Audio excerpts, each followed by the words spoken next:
Okay, simple Italian. When I talk about simple Italian, I'm not talking about me, I'm talking about the dish I'm going to make. Years ago, I think it's been almost 30 years now, I had a gelateria in DC. And my partner, his name was Salvatore, he cooked a real simple tomato dish. He just said, oh, it's my pomodoro sauce. And I was still cooking and simmering for hours and hours and hours. And he made this simple little sauce, and it takes him about 5 minutes. And I've been making it for myself ever since. And I put it on everything. I put it on chicken, I put it on fish, I put it on scallops, or I just simply put it on pasta. So to start, of course, extra virgin olive oil. Don't be afraid to put plenty of olive oil in there. That's where the flavor's coming from.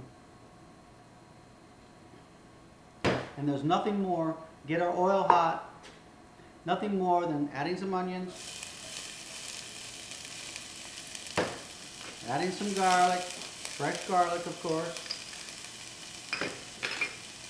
salt. Now when you're using salt, try to use a nice salt, use like sea salt or a nice kosher salt.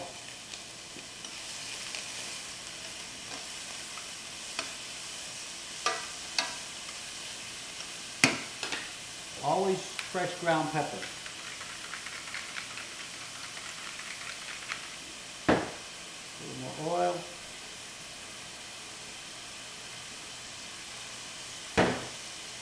Smell that garlic? Wonderful. Onion and garlic, we're only going to cook them until the onions start to get translucent. We don't really want to brown the garlic.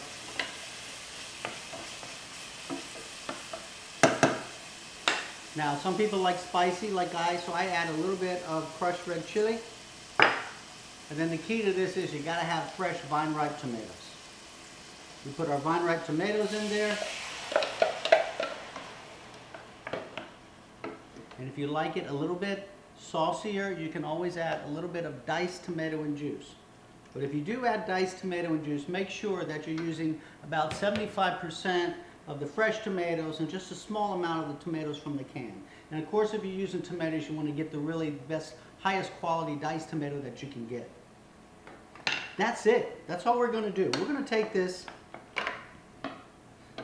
keep the heat on high. We'll put a lid on, and we're going to boil that for 5 minutes. Take the lid off, and we're done. The other key thing to this is to putting fresh basil.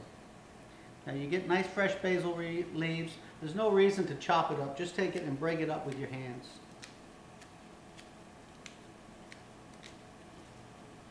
And if you like me, the more basil, the better.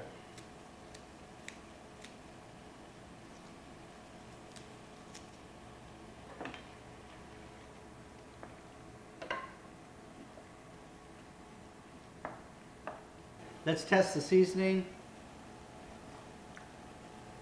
Perfect. That's it. The sauce is done. Now we're going to put it on our pasta.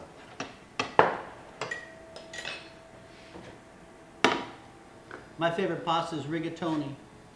And one of the things that a lot of people don't tell you about, the key to making pasta taste really good is, once you have the sauce, once you have the pasta, you can't take the pasta, heat it up in water like a lot of people do, and then pour the sauce on top. You've got to saute the pasta in the sauce.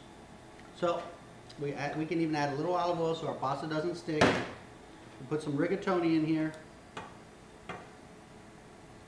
And all we're going to do is add some of our sauce, our pomodoro.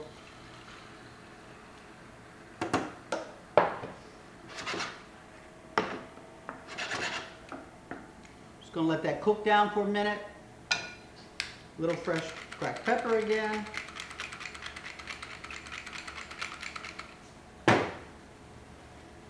And of course, a little Parmesan Reggiano.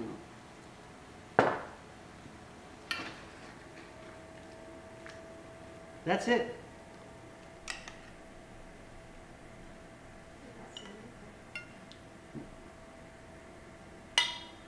Now tell me, that wouldn't make a great meal and it took all of 5 minutes.